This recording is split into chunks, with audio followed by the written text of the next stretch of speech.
palatandaan ng pagkakaroon ng identidad ng isang bayan.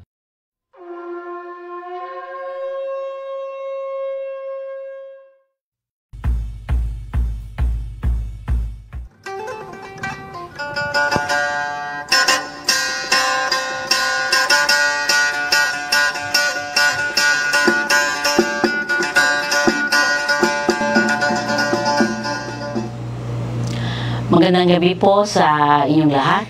Ito po ay unang araw ng Agosto. Ito rin ang unang araw ng pagdiriwang ng buwan ng wika sa ating bayan. Kaya maligayang buwan po ng wika sa inyong lahat. Sasamahan po ninyo kami ngayong gabi na pag-isipan ang mga usapin sa ating bayan tungkol sa pagka-Pilipino, tungkol din sa ating wika sa Pilipinas. At ngayon po ay inanyayahan namin na mag-react at mag-share ng inyong mga opinion sa FB at sa YouTube pages ng ISAC. Hikayatin natin ang marami nating kababayan sa bukas na pag-iisip at pagsusuri sa mga usaping panlipunan na may kinalaman din sa ating pananampalataya. Maaari kayong mag-comment, magtanong at aktibong makilahok sa talakayan natin ngayong gabi. Maaari niyong ulit-ulitin ang mga naging pag-uusap dito sa Facebook, sa YouTube, ng Isip-Isak. At magagamit natin ngayong gabi sa episode na ito ang hashtag na Buwan ng Wika, hashtag Wikang Mapagpalaya, at hashtag Isip-Isak.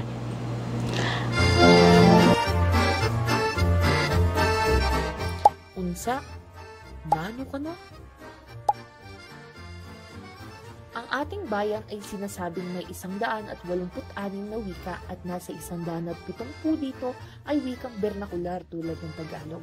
Sa pamumuno ni Pangulong Manuel L. Quezon, isinulong ang pagkakaroon ng isang wikang pambansa sa Pilipinas.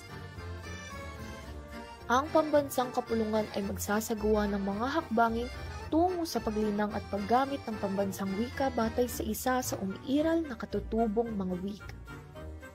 Nagkaroon ng pag-aaral sa iba-ibang wikang ginagamit sa Pilipinas. Pagkatapos ay pinag-tibay na Tagalog ang gawing batayan ng wikang pambansa. Dahil maraming panitikan noon ang nakasulat sa wikang Tagalog at marami sa mga Pilipino ang nakakaintindi at nakakapagsalita ng Tagalog. Taong 1946 nang iproklama ng dating Pangulong Sergio Osmeña ang Linggo ng Wikang Pambansa, bilang pagpupugay din sa batikang manunula na si Francisco Baltasar Balagtas, ang may likha ng Florante at Laura. Taong 1954 nang baguhin ng Pangulong Ramon Magsaysay ang araw ng selebrasyon mula ika-29 ng Marso hanggang ika-4 ng Abril. Sa bisa ng Presidential Proclamation No. 186 noong 1955, inilipat ang Linggo ng Wika sa buwan ng Agosto. Tinapat ang huling araw ng pagdiriwang ng Linggo ng Wika sa karawan ng tinaguriang ama ng wikang pambansa na si dating Pangulong Manuel L. Quezon. Makalipas ang mahigit 4 na dekada, ang Linggo ng Wika ay pinalawig at naging isang buong buwan. Kaya ito ngayon ay Buwan ng Wika, batay sa panukala ng Pangulong Fidel V. Ramos noong 1997, Proclamation No. 1041, Buwan ng Wikang Pambansa. Ngayong Agosto 2024, 89 na taon makalipas ang unang pagpapatibay ng ating pambansang wika, ipagdiwang natin ang isang mapagpalayang wikang Filipino.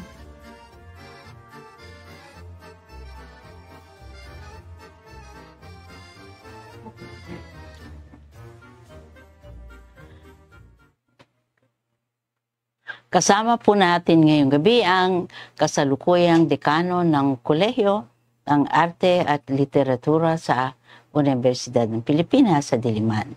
Si Dr. Jimwell Naval po, bukod sa pagtuturo sa universidad, ay isa ring manunulat.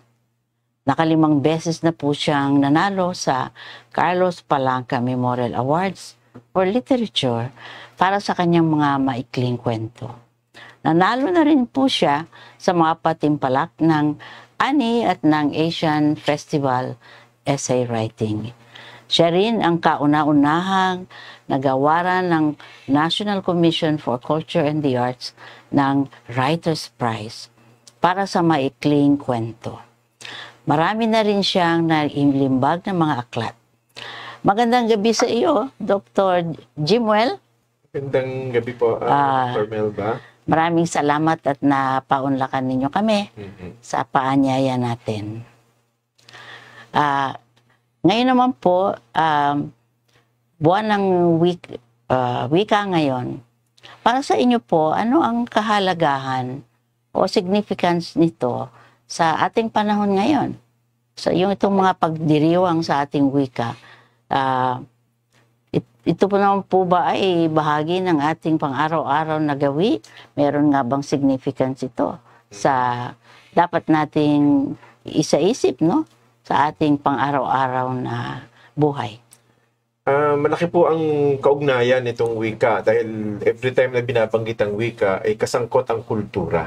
Kaya nga, kung mapapansin natin, pag may selebrasyon ng noon ay linggo ng wika, ngayon ay buwan ng wika, makikita natin yung pagbibihis anyo ng ating eskwelahan, ng mga estudyante at ng mga guro. Hindi lang yan, no? May mga eskwelahan pa na talagang itinatanghal, pinapatingkad ang kultura, lalo na sa mga pagkain, no? So parang ipinapakilalang muli kung ano ba talaga ang Pilipinas, ano ang kultura nito, bukod sa paggamit ng iba't ibang wikain sa buong Pilipinas.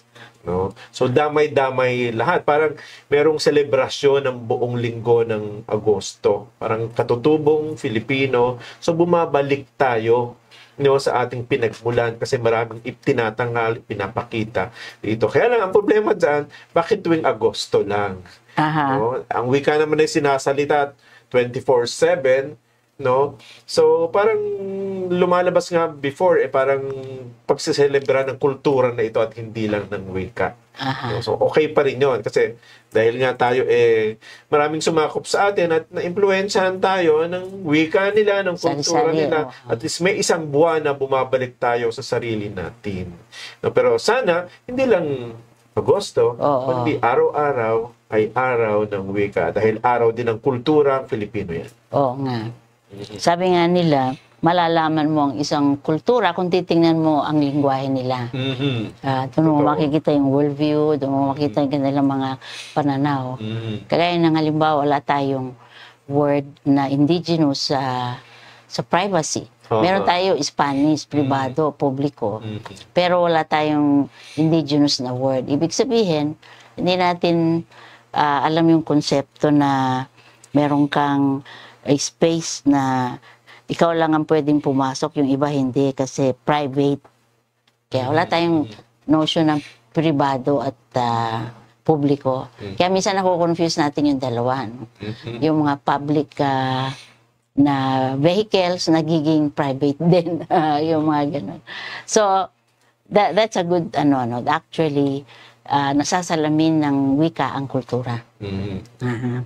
Ngayon po, ayon sa SWS na survey noong 2023, 6% ng mga Pilipinong halos hindi na gumagamit ng wikang Pilipino. Mga Inglesero sila. Ang karamihan ng mga Pinoy o kaya ay Taglish na ang parang lingua franca natin ngayon. Lalo na dito sa Calacang, Maynila.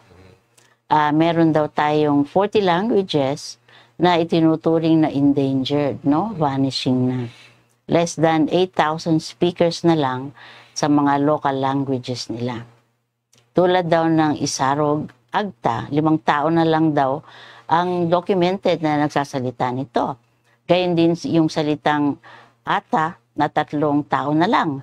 At marami na yung 15 tao na nagsasalita pa raw ng Sorsogon, Aita.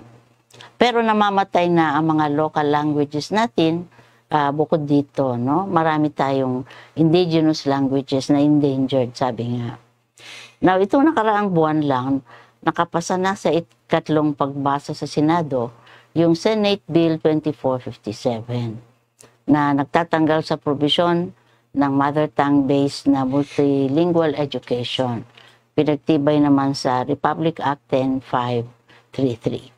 Now, gusto po nating pag-usapan kung ano ba ang kahalagahan ng pag-aaral na gagamitin ang mother tongue as against yung, say, Filipino lang o yung English lang.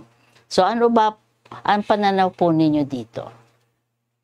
Basically, ako naman, naniniwala ako sa konsepto ng paggamit ng mother tongue. No? Kasi dapat talaga ginagamit mo kung ano yung kinagisnan mong wika. Dahil ito yung maaring tumulong sa'yo para maintindihan ang mga bagay-bagay sa paligid mismo.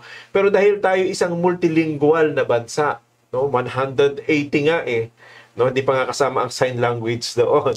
No? So, madaming mother tongue ito. No? At yung mga mother tongue na ito ay nagkakasama-sama na at minsan halo-halo na mismo. Kagaya ng Taglish, no? Katulad ng sinabi kanina, 3 na lang pala yung kung mother tongue MTBELE, 3 lang silang gagamit ng mother tongue na yun. Kung nagkasakit pa yung isa, 2 na lang. Di ba? Simple lang. No? Pero yung pagbabalik doon sa kung ano yung wika, magandang bagay. Pero dapat may mas malinaw na programa pa rito. No? Dapat nagagamit talaga ito, hindi lang sa pagsasalita, kundi sa pananaliksik. No? Kasi minsan ang pinagbabatayan natin ng existence ng wika ay yung conversational Dapat ito ay nagagamit sa iba't ibang disiplina. Doon mo makikita ang buhay ng isang wika. No? So parang ganun. Halimbawa, yung mga minor na wikain, kasi nga sinasabi nila, doon sa 180, 19 lang dito yung official. Siyempre kasama dyan yung 8 major languages, yung Cebuano, Ilocano. So meron pang 10, no, na major kasama dyan ng mga wika ng mga katutubong Muslim, no, na marami ang nagsasalita. No? Pero bukod doon sa 19 na yun, yung iba, hindi masyadong marami katulad ng binanggit kanina. Paano naman ito gagamitin? So, dapat itatakda kung ano talaga ang mother tongue na gagamitin. Na hindi yung depende kasi sa eskwelahan Kasi ito'y gagamitin sa mga eskwelahan kung ang eskwelahan ay Cebuano, ang Cebuano speaking whole Mindanao parang Cebuano speaking, Cebuano ba ang mother tongue nila? So may question dito sa usapin noon. So dapat linawin yung mother tongue. Ano ba yung mother tongue? Pero yung concept na totoong yung unang 10 taon ng mga bata ay dapat kung ano yung mother tongue. Pag natutunan nila yung mas madaling mag-aral ng iba't ibang disiplina, even ng ibang lengguwahe, mas madaling mag-aral. Kasi ganun ang ginagawa sa Hapon. Sa kanila nga, high school pa lang itinuturo ang English. So, talagang mother tongue sila base. Kaya lang, napaka well-defined kung ano ang mother tongue. So, sa atin, naandyan naman, kaya lang, paano, ito ba mother tongue ba ng anak lang ba ito ng wikang ganito? So, dapat linawin kung ano ba talaga ang mother tongue na sinasabi. So, parang, ganun. Pero, kung ano yung available na mother tongue at magkakaintindihan tayo, sana. Pero, doon sa batas, no, siguro hindi naman dapat i-discontinue. Gawing optional. Depende sa speech community na dominant, sa isang lugar. Pero hindi ka agad i-discontinue. Parang i-discontinue, tigil na kaagad. Parang ganun. So, dapat yung title, hindi dapat discontinue. Mali yata yung press release Kasi sinasabi rin na pwede namang optional. Hindi siya mandato. Depende sa lingua franca ng isang region. No? Kasi kung ano yung lingua franca, yun yung minamother tongue nila Hindi naman yung katutubong wika na mga ninunulang nila ang nagsasalita. So parang ganun. Kasi nga, hindi, masyado nga namang impractical yung pipilitin mo na konti lang naman yung ang problema, konti lang ang literature doon sa mother tongue na yun. Yun ang problema, Dapat may mga recorded na, may mga libro na, may mga pag-aaral meron ng na. mga, Ang problema yata kasi, parang they tried to put the cart before the horse. Kasi wala pang mga mga libro. Oo. Walang learning material, walang mga orthography, wala pang dictionary, walang ganon. So, inuna yung mandato, no? Ginawang legal kaagad na hindi naman angkop sa ibang context ng Pilipinas. Sa tingin ko, wag hayaang mamatay Oo. ang Ang mga isang wika. Oo, katutubong wika. Oo. Yun dapat isulong. Actually, yan ay programa ng Commission sa Wikang Pilipino. Ngayon, merong international na kumperensya tungkol sa paggamit ng lokal or katutubong wika. Ganon. Anong ginawa noong Kwan? Di ba meron tayong commission ng Wikang Pilipino? Anong nangyari doon? Sila nga ang binigyan ng karapatan na na mag-ayusin, pag-aralan ang wikain sa buong Pilipinas, no? So, ayon doon sa kanilang mandato.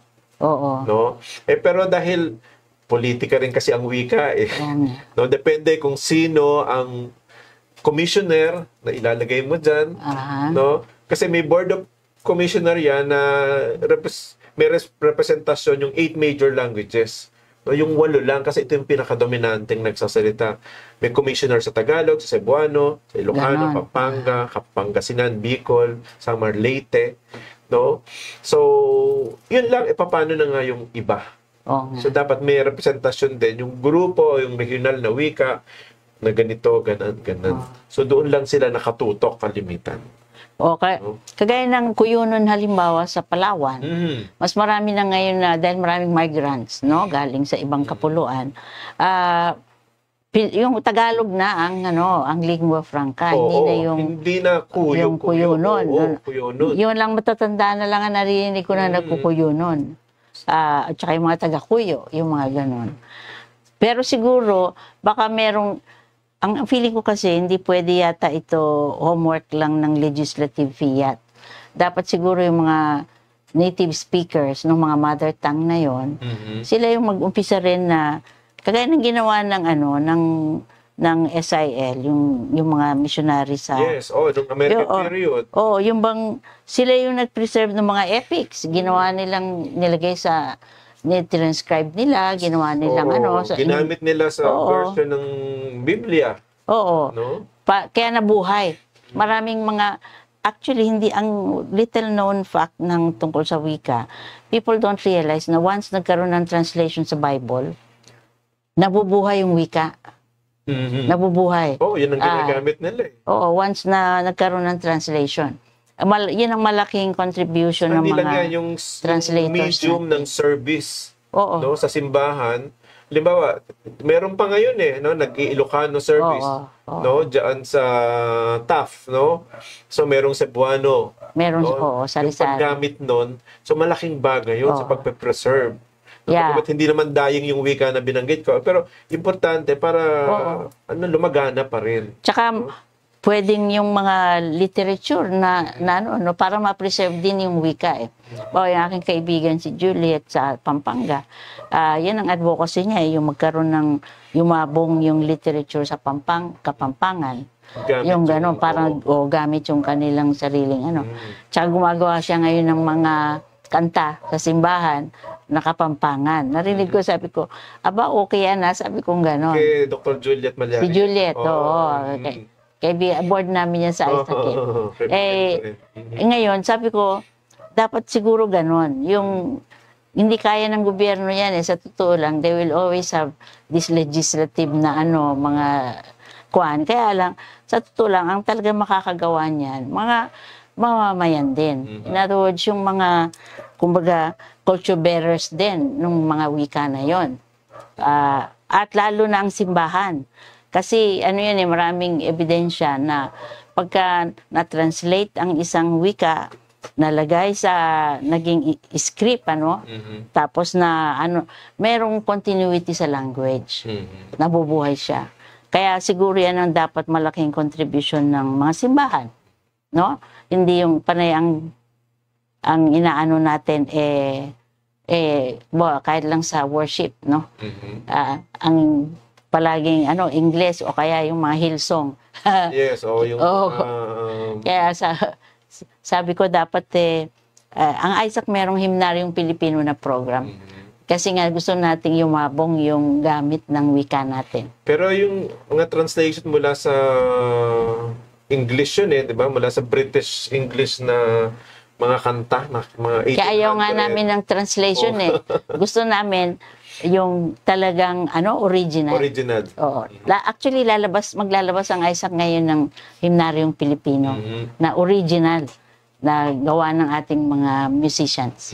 Kasi adaptation yung ginagamit natin. Ay, panay translation. Tapos yung alanganin may estudyante kami nag-aral din eh, sa MA. Aha. No? Yung translation, medyo iba. Ganon. So, kasi iba naman yung 18th century, 19th century British English eh. So, siyempre para maging poetic, para maganda yung madulas pag kinanta mo, so binabago. No? Pero in general, yung pa rin naman yung kahulugan. Pero minsan hindi na eh. No? Kaya nga dapat magkaroon ng talagang wika natin na so that we can praise the Lord in our own tongue, sabi nga. Yun nga, before may paper ako dyan na inaral ko yung mga major na simbahan sa Maynila at tiningnan ko ilan ang gumagamit ng Ingles, anong oras ito, ilan ang sermon Filipino, anong oras ito. So parang lumalabas yung mga prime time English. Tapos yung mga early morning Tagalog, Filipino. Dahil mga katulong ang nando, mga kasambahay. Oo, at yung natutulog pa yung mga mayayaman na magaling mag-Ingles. So sa 10 o'clock sila, Ingles ang ginagamit. So may mga ganon na lumabas doon sa study. Oo, kaya nagkakaroon lalo ng cultural divide. Kahit sa simbahan, no? Ganon. Meron ba tayong natin ang pagka-epektibo, no? Tingnan natin yung isang conversational o pagsasalita ng wikang Filipino. Kung ito ay effective, meron ba tayong ganun?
Siguro makikita po natin na kahit ang ating wika, no, dynamic eh. Ang bilis-bilis halimbawa na mag-imbento yung ating gay community, ang bilis yung mga young people, no. Kaya ngayon kapag nagsalita tayo ng diretsong Pilipino, parang weird, no, parang ay foreign sounding. Hindi, kahit ako tinatanong ko kanina kung ano yun. Pero parang totoo lang ito sa mga taga Maynila, no, yung mga linguistically diverse na mga lugar. Kasi sa mga probinsya, tulad sa Bisaya, proud din sila na magbisaya, no, ng diretso. Ganon din para sa mga Ilocano sa norte, mga Kapampangan. Pero yung mga dito sa Manila, parang mas sila ang hirap magtagalog o magpilipino. Hindi kaya may kakulangan talaga sa pagtuturo ng Filipino ang DepEd, kaya hindi na tututo ng sariling wika ng tunay yung ating mga kababayan, hindi rin marunong mag-English din ng tunay, no?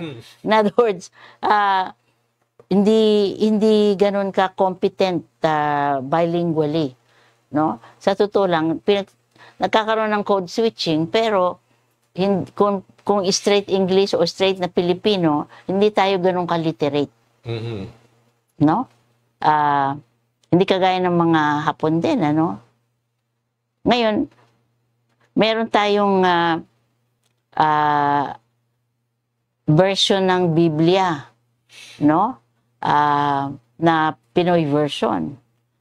So, anong pwedeng, paano natin ito titingnan? At saka ano rin ang pwedeng gawin ng DepEd para competent tayo in all the languages that we have. Kasi whether we like it or not, merong accident yung ating history in such a way na meron kang trilingual actually ng mga tao. Meron silang dialect, meron silang Filipino, may English sila. No? At yung mga mayayaman, meron pang Kastila. So, we all grow up, most of us, trilingual. Sa tingin ko, hindi naman masama yun, hindi ba? Oo, positive nga yun eh. Oo, kaya mahusay ang mga Pilipino na mag-adapt sa ibang bansa. Kasi, rin sila, mahusay sila sa ng ibang salita. Pero, ano ba ang pwede pang gawin ng DepEd sa bilang ikaw ay isang academic, no? Ano ba ang dapat gawin para mabong yung ating competency sa mga indigenous languages as well as yung mga universal na lingua franca kagaya ng English, yung mga gano'n?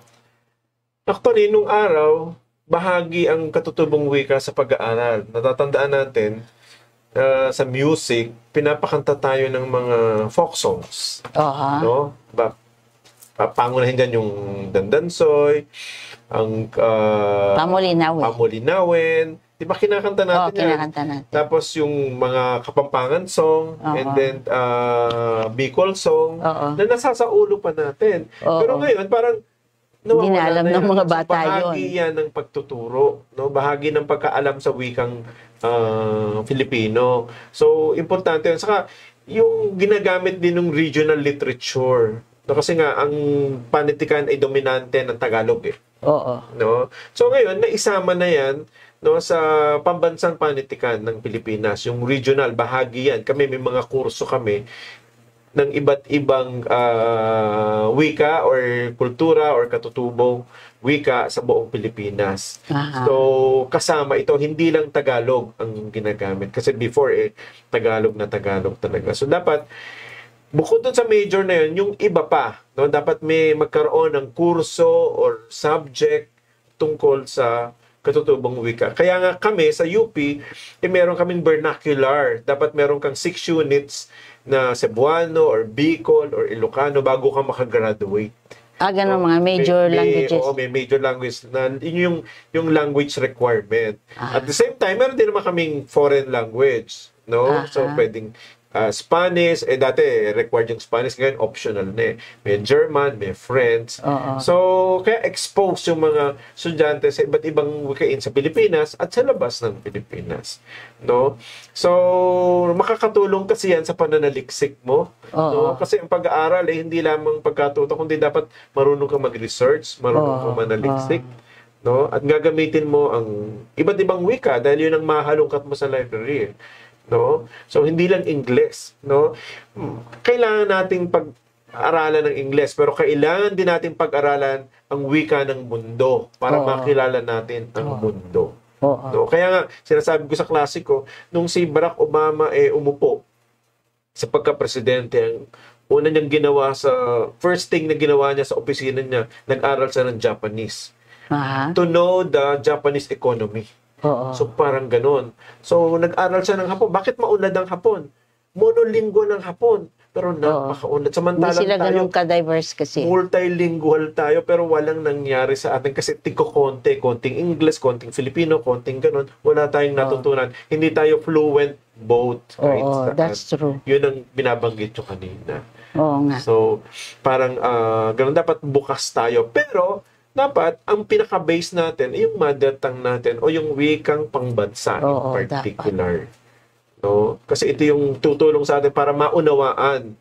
No? Pero importante rin naman na maisalin sa wikang katutubo or sa wikang Filipino yung mga nasa wikang banyaga. Kasi ganun din ang ginawa ng Hapon. Yung nagtatranslate sila. Oo, yung War and Peace nila, translated in Japanese sa Korean, translated in Korean. Tayo, may nagsali na, meron nag-a-attempt. No, ngayon pa lang tayo. No? Pero nung natapos na natin, tamad naman magbasa yung mga Filipino. Oo nga eh. Yun, may problema Pagka-Tagalog tayo doon. Kasi yung kagaya ng aking dissertation sa tungkol sa pahiwatig. Aba, yung aking mga kaibigan, sabi ba naman sa akin, kasi mga Inglesero sila. Sabi, pwede mo bang i-translate yan sa English? Sabi ko, pinaghirapan kong gawin Tagalog yan. No? Yung sabi ni Sius, kung ikaw ay gagawa ng disertasyon tungkol sa ating komunikasyon, aba, gawin mo sa wikang Pilipino. Noon, akala ko, maganda yung lesson na yun sa akin kasi akala ko, walang technical language masyado ang Tagalog.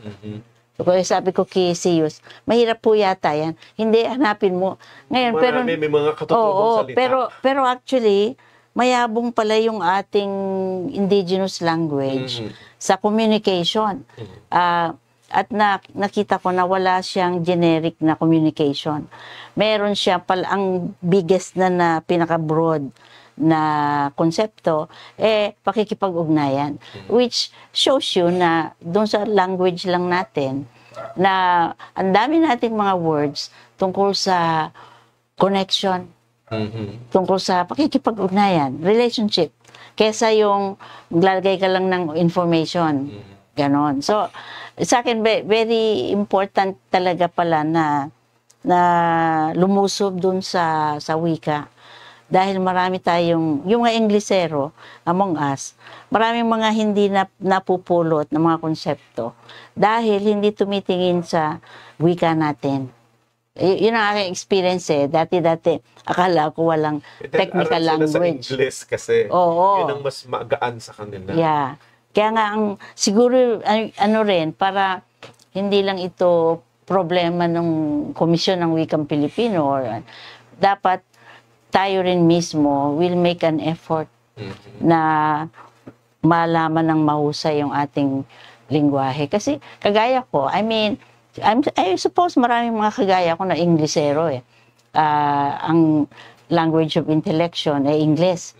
Nag-iisip tayo sa Tagalog. English Pero, na-realize ko yung dun sa experience ng doing yung aking dissertation sa Tagalog, na-realize ko na very rich pala conceptually ang ating lingwahe. Tagalog lang ang binabanggit nyo dyan. Pag isinama nyo pa ang Ilocano yung iba pa. Cebuano, Ganon. na ang daming salita sa Cebuano na akala natin Tagalog, pero yung pala mga Cebuano. Halimbawa, yung salitang katarungan, no? Yun ay galing sa salitang tarong, matuwid. It's Cebuano word. Cebuano, no, na nilapian lang ni Lope Casantos, nilagyan ng panlaping ka at naging katarungan. Naging tarong yun. Akala natin Tagalog yun, pero Cebuano yun. Nga. Na even the word lungsod, it's Bohol-anon. No, center, sentro. Ang ginagamit natin dati, syudad. That's Spanish. No, pero tumulong ang Bohol para magkaroon ng lungsod. At marami pang mga salita. No? Kaya yun, pinagsama-sama yan, Filipino ang tawag dyan, hindi na Tagalog. No? Pinagsama-sama ang iba't ibang wikain sa buong Pilipinas at yun ang lingua franca ng buong Pilipinas. At ito yung wikang pambansa na tinatawag. Oo nga Pero mabuti rin yung nasisense ko minsan, pumapasok na rin yung mga ibang kagaya ng padayon. Dati-dati hindi ginagamit yan yung mga ganon. So, feeling ko maganda rin yun. Na yun nga, na lumalabas ng sa surface yung ibang lingwahe natin, ibang wika natin. Siguro yung bumalik tayo dun sa yung discontinuation ng paggamit ng mother tongue. Sa palagay nyo, may pag-asa ba na maisulong pa natin talaga ito? Ano ang pwedeng gawin para maisulong yung pagpapahalaga sa mga mother tongue? At saka, meron namang empirical evidence na yung mga bata, kapag sila ay mother tongue ang umpisa, talagang mas marami silang napupulot doon sa kanilang mga leksyon. Oo naman. Kaya, hindi rin dapat isang tabi yun kasi empirical evidence yun na efficient ang mother tongue sa pagkakawari nila ng mga subjects nila. So, pero ang sabi nga ni Senator Gatchalian, parang abrupt daw yung transition dun sa English at Filipino after grade 3. Sa tingin niyo ano ang dapat gawin para magawa na mother tongue pa rin dun sa mga kindergarten to grade 3, pero at the same time, meron ka ring notion na, okay, of course, in a linguistically diverse na speech community, syempre hindi mo pwedeng isulak yun. Siguro, yung pinag-usapan natin kanina, mali yung term, no? Hindi discontinuation. Oo. No? So, dapat optional yan. Dun sa mga lugar na established na talaga ang mother tongue, continue. No? Oo. Tuloy-tuloy sila. Tuloy sila. No? Tapos yung iba, parang i-hold muna, understudy, pag-aralan, ano ba yung problema. Pero hindi dapat kasi batas yung ginagawa Oo. Pag gawa ka ng batas, i-discontinue, tapos na yan. No? Para, tsaka parang hindi na, Parang nire-repeal yung batas Oo. No? So, hindi na magagamit yan mismo. Lahat naman ng wika, actually, hindi na nga sa basic, hindi kasi din dapat ginawang batas yung MT, yung mother tongue Oo nga dapat may policy lang na ganito. Hindi dapat ginawang batas kaagad yun mismo. Yun na nga, it's putting the cart before the horse. Yes, hindi pa handa mismo Kasi mahirap tanggalin pag ginawa ng batas So malalim na pag-aaral pa yan. Oo nga. Kasi nga hindi pa ganun nasasaliksik yung kahusayan, kasanayan dun sa mga wikang yon. Dapat gumawa muna ng mga literature, i-develop ito, gamitin muna ito. So kasi statistic lang pinagbabatayan natin Kaya nga, that's true. So, hindi pinag-aralan ng maigi what it takes para maging sa ibang disiplina, sa technical, may gamit ba ito? So, kasi kung wala naman talaga, ang wika ay kusang mamamatay. Oo nga, that's kung talagang hindi yan ginagamit. Hindi mo na kailangang patayin kasi mamamatay talaga yan. So, may mga ganun mismo. Pero, nag-e-exist pa rin yung mga wika natin na andyan pa rin. Kasi, sentimental tayo sa paggamit ng wika. Kaya lang, siyempre, the advent of SOCMED, social media, ito yung nakaka-disturb sa atin sa usapin ng wika. Yun pa yung isang kalaban natin. Yung mga bata mukhang tuliro, hindi mo alam kung English o Tagalog o kahit ano yung ginagamit nila. Tsaka masyadong abbreviated. Pero nagkakaintindihan sila. Oo. Pero, yan yung variety and variation ng wika na tinatanggap din naman kasi isang disiplina rin yan Ganon din naman ang wikang English nung araw Oo naman. Diba? Marami rin silang borrowing Yung slang nila mas mahirap pa nga sa kanila, mas komplikado So parang ganun. So sa tingin ko, optional doon sa mga established go. Ituloy pa rin yan. At patuloy na magsaliksik, pag-aralan itong wika na ito. Pero hindi dapat i-discontinue. Kasi ang laking statement yun Mother tongue, i-discontinue. Hindi na kami magsasalita. Parang gano'n. Tsaka parang sinasideline na yung mother tongue. Ganon-ganon. Samantalang, meron namang evidence na effective siya. For marami. Learning. Kaya medyo delikado yung actually, mali yung press release na i-discontinue. May isang example dyan. Merong grupo ng mga estudyante sa Catanduanes State University. Nag-top sila sa board ng engineering. Ganon. Bakit sila nag-top? Kasi yung kanilang materyales written in Bicol. Naintindihan nila ang konteksto noong engineering sa wikang katutubo na Bicol. So, nung nag-board sila, magaling. Parang Hapon lang. Hindi naman yung mga Hapon, ganun din pero nakakagawa sila ng kotse, ng appliances at ng iba pa. O anong pagkakaiba nun sa atin? So kaya nakilala yung mga Bicol student na yun na nagtap sa board dahil yung teacher nila gumagamit ng Bicol sa pagtuturo ng engineering. At malaki ang tulong nito. Naunawaan nila ang konsepto ng engineering through mother tongue or through vernacular language. So, siguro yun yung patunay na kailangan unang-una communication. Nagko-communicate yung anumang konsepto, anumang impormasyon na gusto ibigay sa kanila.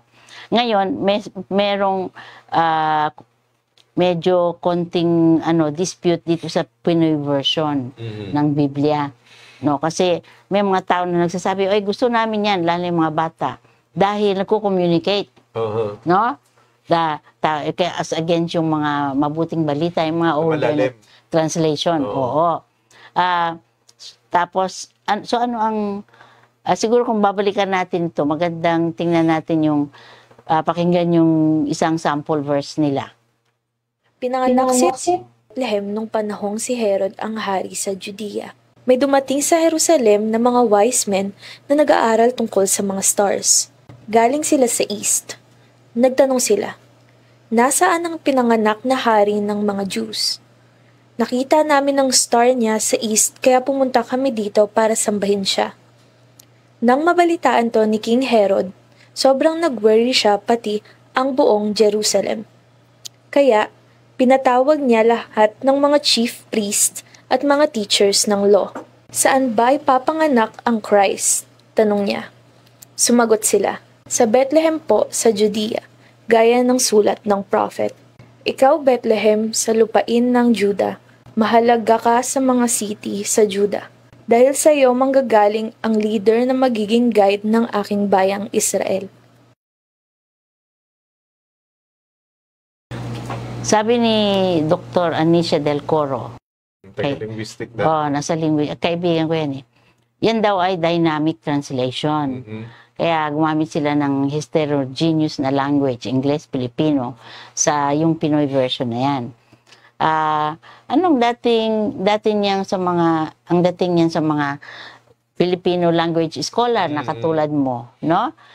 Sa palagay mo, may kaangkupan ba ito sa ating wika at kultura? Will it actually help yung ating witness, no?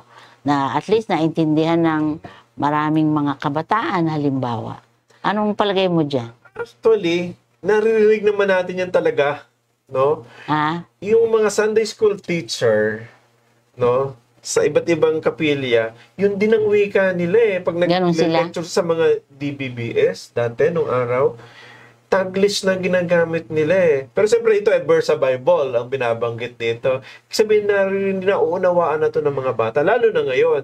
Ang mismo, kaya lang, ito parang sinadya eh, na may mga salita doon na pwede namang isalin sa Filipino at maintindihan pa rin.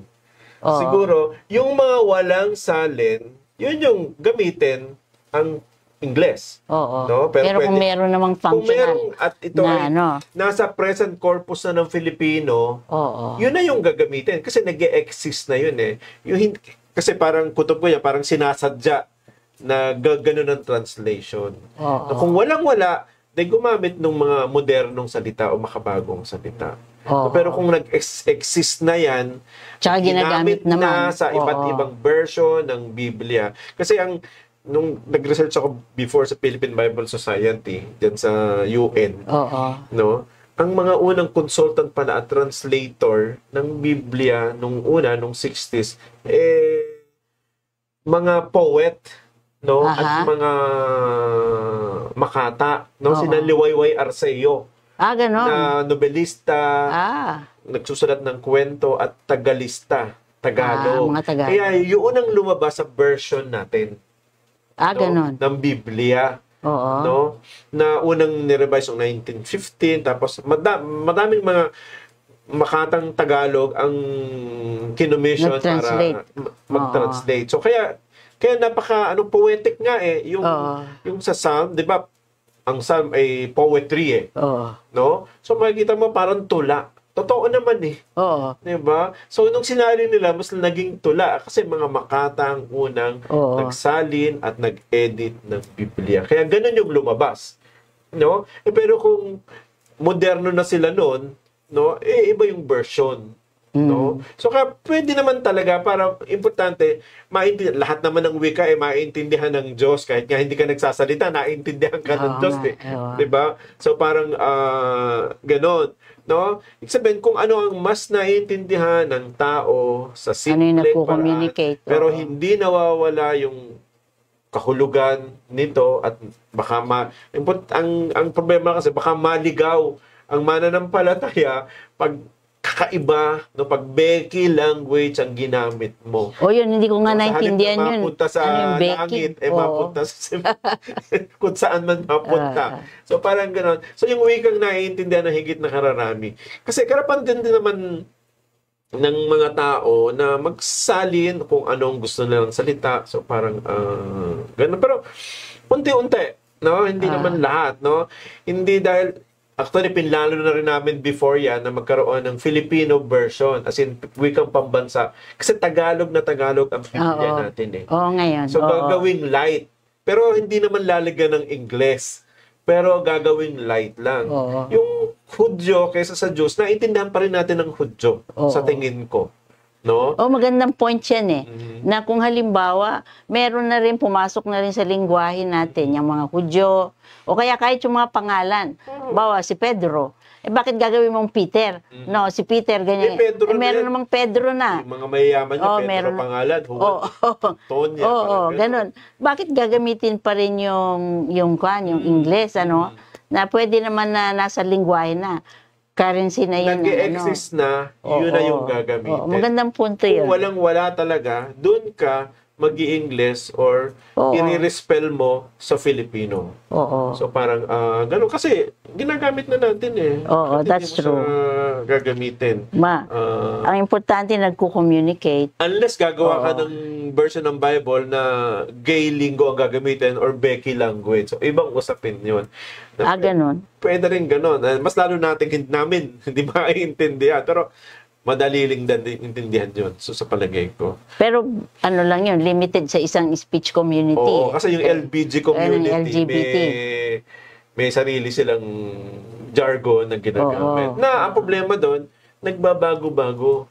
Every day, ito yung wika na kinabukasan iba na version, dinuduktungan na, nagbabago na, naso-shorten, na-abbreviate, no? So parang ganun. Yun ang problema doon sa LGBT language na tinatawag nila. Kasi ang bilis ng ano nila eh, yung tinatawag na sword speak. Ano? Yes. Ang bilis eh. So, kasi depende kung anong nakikita, anong palabas, kung sino ng artista. So, nagiging lengguwahe kasi ang pangalan ng mga tao, ang pangalan ng grupo, wika na yan. So, lahat ay wika. No?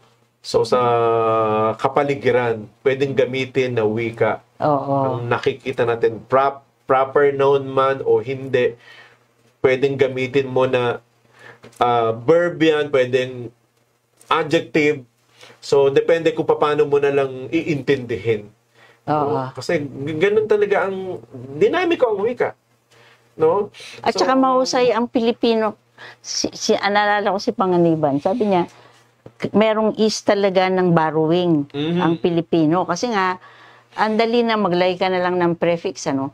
Mag-date tayo. Yun, yung mga ganon. ng wikang Filipino. Na ang bilis-bilis magbaro. Kasi nga, pwede mong gawing verb, pwede mong hihignaw. Ganon.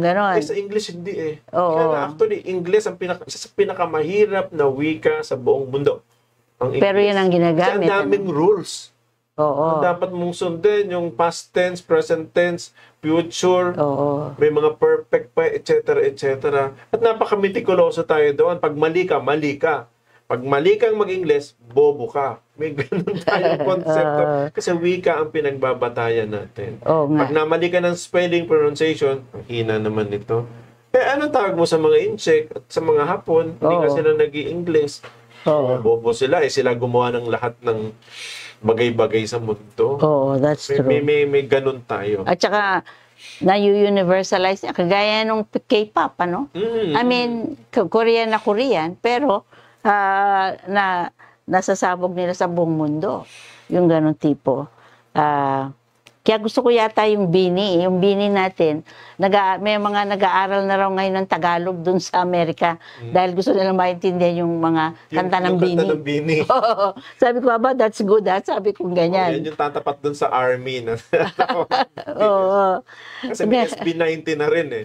Oo nga. Yung mga salita. At maganda, Filipino ang kanilang wika ginagamit. Tapos yung mga film daw sa Amerika, nag-aaral na raw ng Tagalog para lang maintindihan yung kanta nila. Sabi ko, that's good. That's may mga good. bisita kaming taga UC Berkeley. Tuwan-tuwa sila doon sa mga kanta yun. Kasi isang paraan para matuto sila ng wikang Filipino. Kasi minsan nag-lecture ako sa UC Berkeley anong araw. Ang tinuro ko na, pinapanood ko ng Filipino film, saka pinakanta ko ng mga OPM. Mabilis silang matuto ng Filipino. Talaga? Oo, pagka-creative talaga, no? May isa pa tayong gap. Panoorin natin ito. Itong memo na ito ng CHED ay bunga ng ating kolonyal na edukasyon. Laging iginigiit sa atin na kailangang i-adjust ng mga Pilipino ang kanilang edukasyon sa umiiral na pamantayan ng kanluran. Doon sa pag-angkop na yon, nagkakaroon ng mentality na kinukumpuni palagi ang ating sistema ng edukasyon. At ang CHED memo ay isang malinaw na pagkumpuni doon sa sistema. So, hindi lubos ang pinag-aralan ang magiging implikasyon nito.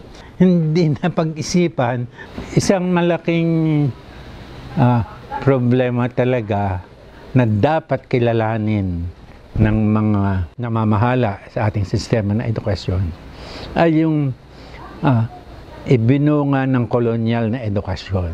Ang mga humahawak ng kapangyarihan ngayon sa Department of Education ay produkto ng kolonyal na edukasyon. At natural, yung kanilang mga solusyon ay hindi kumikilala sa mga nagiging problema sa buhay ng mga mamamayang Pilipino. Ang kanilang mga solusyon ay mga solusyon mekanikal. Ketaypone, hindi ito permanenteng solusyon. Walang malinaw na batayan sa mga pagpapahalagang dapat ibigay ng sistema ng edukasyon. Ang wika ay nag-uugnay sa estudyante sa kanyang pamilya, sa komunidad na kanyang pinanggalingan, sa kahapon ng bayan.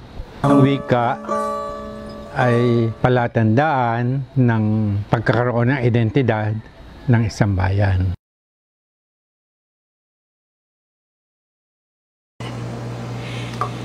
Kami po ay nagpapasalamat sa Departamento ng Pilipino at Panitikan ng Pilipinas sa UP para sa pagpapagamit ng video clip ng kanilang interview sa ating national artist for literature na si Dr.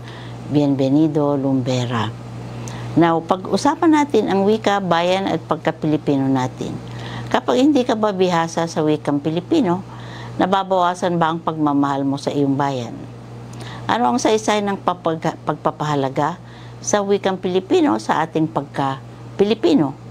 Ang tema ngayon sa buwan ng wika ay wikang mapagpalaya. Paano nagiging mapagpalaya ang wikang Pilipino?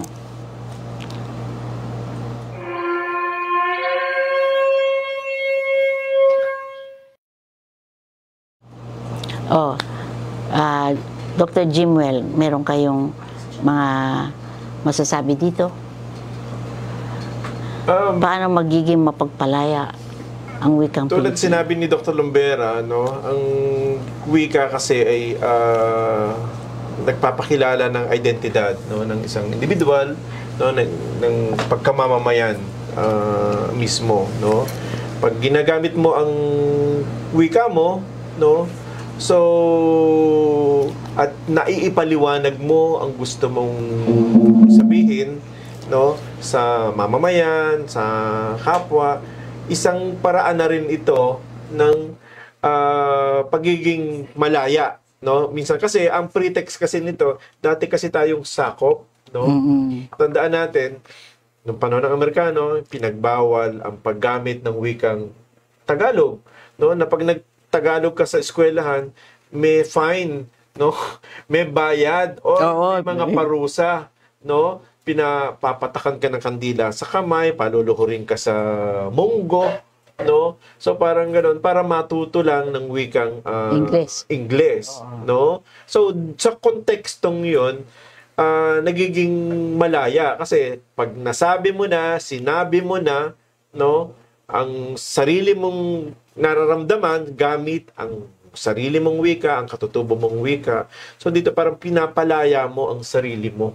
No? Nasasabi mo kasi, nai-voice out mo kung ano ang nasa loob mo, yung nasa loob mo. Dahil tanging ang katutubong wika o sariling wika lamang ang makakapagpaliwanag kung ano ang nasa kaloob-looban mo. Hindi wikang Ingles. No?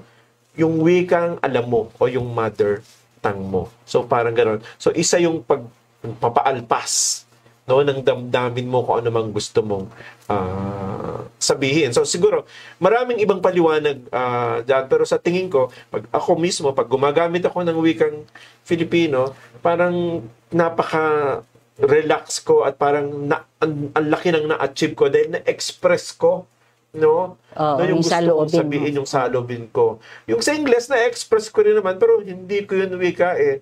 Namimili ako ng salita sa Ingles. Samantalang sa Filipino, automatic, no? Kung ano yung gusto mong sabihin, itinutulak ito, inilalagay ito sa dila mo. Yung diwa mo, inilalagay sa dila mo para sabihin mo dahil yun ang nararamdaman mo.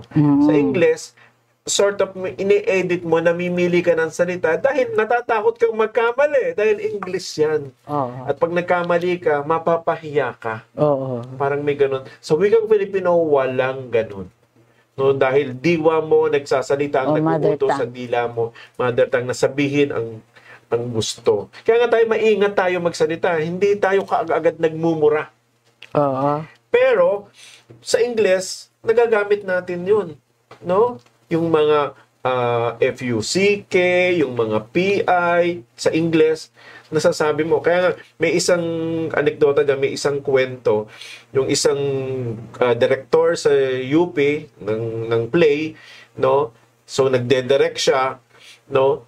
So, ayaw sumunod ng mga estudyante niya. So, kinurse na ito, minura niya in English. Yung mga asshole, yung FUCK, at iba pa. Hindi pa rin pero nung piniay niya, tigil lahat. No? So, bumabaon sa kanila yung salitang Filipino, yung wikang Filipino. Nung minura niya gamit ang Filipino, tahimik lahat. Pero nung ini-English niya, na pareho din naman ng pagmumura, no? Wala, kasi hindi nila wika yun eh. No, pero nung bumaon sa atin yung ganun katalim ang wikang katutubo. Parang, ganun. Palagay ko, ganun din sa pag nagmi-mission ka, nagpapaliwanag ka ng salita ng Diyos.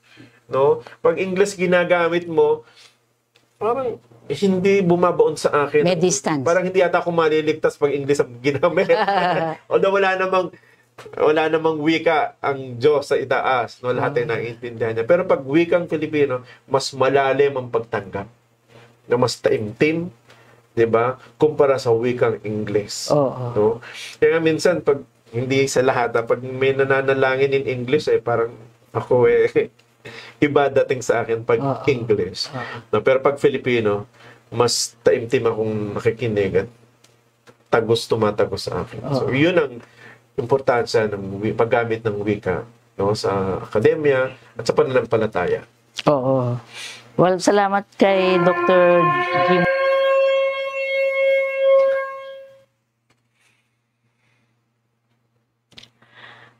Napakaganda ng pagpapaliwanag ni Dr. Jimwell tungkol sa paano nagpapalaya ang isang wika, no? Sabi niya, ito ay nagkakaroon ng nagiging channel yung ating mga diwa doon sa papunta sa ating mga dila. And ngayon, magandang tingnan na siguro kaya tayo ay mga tuliro o hindi tayo competent enough, ano? Either way, English man o Tagalog or anything, ano, kasi hindi tayo nag-uumpisa doon sa mother tongue. And sinabi rin ni Dr. Jimwell na sa totoo lang, ito yung talagang wika ng, yung mother tongue, wika ng ating saloobin. Kung ano talaga yung nasa sa loob natin, pag yan ay mother tongue natin talaga, nailalabas natin. Hindi tayo natatakot na baka magkamali, ano? O kaya hindi tayo yung sinasabi nila na hirap silang mag-Ingles, ano? Yung ano bang tawag nila doon? May tawag yung ating mga kabataan diyan. So, mahalaga siguro na makita na ang ating wika ay unifying na force din, ano? At ito rin ay isang puwersa rin sa pagpapalaganap ng ating mga damdamin, no? Unfortunately, ang lumalaganap ay yung mga napupulot natin sa Ingles, no? Whether yung mga binabasa natin sa media, sa mga libro, ang hindi napapalaganap ay yung ano talaga ang kultura natin, ano talaga yung mga nasa loob natin, ano talaga yung mga iniisip natin, no? Sabi nga ni Dr. Jimwell, dahil yung conceptual system natin ay limited doon sa lingwahe ng banyaga, kagaya ng Ingles. May nagsabi noon I think si Susan Langer, sabi niya, the limits of my language are the limits of my world. Kung ang alam mo lang, English, limitado ka rin doon sa universe of discourse ng Ingles.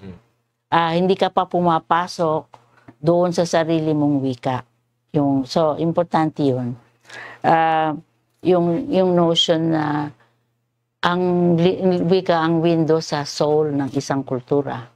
Kung gusto nating malaman ano yung kultura natin, nasaan yung ating mga kababayan, kailangan matuto tayo sa kanilang mother tongue, no? I think yun yata ang problema natin sa mga faith-based na mga NGO o kaya mga secular na mga change agents. Kaya tayo hindi masyadong pumapasok sa tingin ko sa karamihan ng ating mamamayan. Kasi ang conceptual system natin is actually limited by the English language. Naalala ko nung ako'y bata pa, hindi ako makapag-preach ng dire-diretso na Tagalog. Palagi ako nagtatranslate. Pero pinag-aralan ko na maigi yan until, and it took me 20 years, ano, para magsalita ng dire-diretso na hindi ako nagtatranslate mula sa English. At yun ang malaking, I think, balakid, no? Na magkaroon tayo ng national na consciousness. Wala pa tayong ganun eh. Dahil meron tayong ganung cultural divide. Yung mga Inglesero, ito ang alam nila. Yung mga nasa baba, ito rin ang alam nila. So, hindi lumalabas since hindi na nasasadila, sabi nga ni Dr. Jimwell. Yung ano talaga yung nasa ating loob, no? So, merong nagsasabi na nosebleed, no? Kahit nga yung mga mahilig mag-Ingles, at some point nano-nosebleed din sila eh, no? Sabi, ayoko diyan kasi nosebleed na yan, hindi. Tapos ano ba ito? Nga pala, yun ang hinahanap ko kanina, yung nosebleed. Yung kahit na marunong ka ng English, sasabihin mo rin eventually, ay nosebleed na ako dito, yung hindi ko na alam. Salamat ito kay Alma Miklat na nanonood din sa atin. Si Alma ay isa sa ating mga fellow. So, marami pong napulot tayo ng mga insight, no, kay Dr. Jimwell, at kami nagpapasalamat sa kanya at maraming salamat din sa pagsama ninyo sa amin ngayong gabi.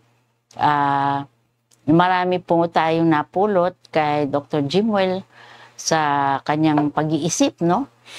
Tungkol sa wika at pagbisita rin niya sa ating punting studio ngayong gabi. Meron po ba kayong pangwakas na salita, Dr. Jim? Yan? Siguro yung tungkol lang sa selebrasyon ng buwan ng wika, no? Tama lang naman na isa-celebrate yan, bagamat ang alam ko tayo lang sa buong mundo ang nag-celebrate ng wika. Pero ang sinasabi ko, dahil ang wika pintuan ng maraming bagay pa, no? Hindi, sinabi ko kanina, kultura. No? Pero sana hindi lang Agosto. Nagkataon lang kasi ito yung kapanganakan ni Manuel L. Quezon, no? Yung August 19, kaya nga holiday dito sa amin, sa Quezon City. Pero dapat araw-araw ay binibigyan natin ng pagpahalaga, ng pansin, yung sarili nating wika. No? Dahil itong wikang ito ang magtatawid sa atin, no? Sa maraming bagay, no? Sa mundo. No? At ito nga rin sa tingin ko, no? Yung problema sa West Philippine Sea, communication ang problema yan. Kaya hindi magkaintindihan ng mga Chinese at mga Pilipino, pero dapat mag-usap sila sa wikang alam nila. Palagay ko, bagamat hindi naman kagad mareresolve ang problema, pero sa palagay ko makakatulong, no, ito, no? Kaya dapat alam mo ang wika ng kausap mo at ganun din vice versa. Dahil ang wika mo nagmumula sa iyong kaluluwa. Mismo. Kaya ang gumagamit ng sariling wika ay tapat, no? So, pero hindi sa lahat ng panahon. Pero ibig sabihin, totoo siya dahil nagmumula yan sa kaloob-looban paggamit ng wika. Kaya masayang pagdiriwang ng buwan ng wika sa buwan ng Agosto, pero extend nyo sa September, October, November at sa buong taon. So, para malaman natin kung ano ang kulturang Pilipino, ang wika, para mas mahalin natin ito. At siyempre, gamitin natin to. Sinabi ko rin kanina na importante rin mag-aral ng wikang dayuhan. Makakatulong din to sa atin, particular ang wikang Ingles. Pero, siyempre, mas balikan natin ang wika nating katutubo. No? Dahil 180 nga ito, 8 lang ang kilala natin. No? So, yun siguro. So, kaya maligayang pagdiriwang ng buwan ng wika. Maraming salamat po kay Dr. Jimwell Naval, lalo na ron sa insight na yung wika ang talagang nagtumatawid, no? Hanggang sa dila para ma-express natin yung talagang nasa loob natin. Ngayon naman, kami po ay nagpapasalamat sa mga partners natin sa Isip-Isak, sa inyong patuloy na suporta, pagsubaybay sa ating mga adhikain para sa ikabubuti ng ating bayan. At ikalalalim din ng ating pananampalataya. So sabi rin ni Dr. Jim kanina, dapat siguro yung ating mga simbahan, halukayan din natin yung ating mga indigenous na languages, kung saan kayo, nasa Pampanga kayo, nasa Bulacan, nasa kung saan-saan. Magandang kasama yan sa ating pag-worship, no? Pagyayabong ng ating mga praise songs na hindi lamang palaging mga Hillsong at kung ano pang mga banyaga na mga kanta na napulot natin. Para rin, dahil sabi nga niya, sa totoo lang, yung tunay na damdamin natin, no? Na isasabi yan sa sariling wika. So, yun talagang tunay na pagsamba sa Diyos, no? Manggagaling din sa ating kaluluwa at sa ating sariling wika. So, samahan niyo po ulit kami sa susunod na episode ng Isip-Isak sa August 15. Huwebes pa rin po. Pag-uusapan, pag-iisipan po natin ang mga isyong kinakaharap ng ating mga kapatid na katutubo. Yun tong ating mga indigenous peoples. At inaanyayahan po namin kayo ulit na mag-react, mag-share ng ating episode ngayong gabi. Pwede pa rin po kayong mag-iwan ng makabuluhang comments sa episode na ito. Kagaya po nila Alma. I-message kami sa aming Facebook page dito sa Isip-Isa. Kung na-miss nyo po ang mga previous episodes, bisitahin lang po ang aming FB page at YouTube channel na Isip Isa. So hanggang sa susunod po na episode, mag-isip, makialam para sa ikabubuti ng bayang Pilipinas. Dahil atin po ito. So magandang gabi po sa lahat at pagpalain po kayo ng ating Panginoon.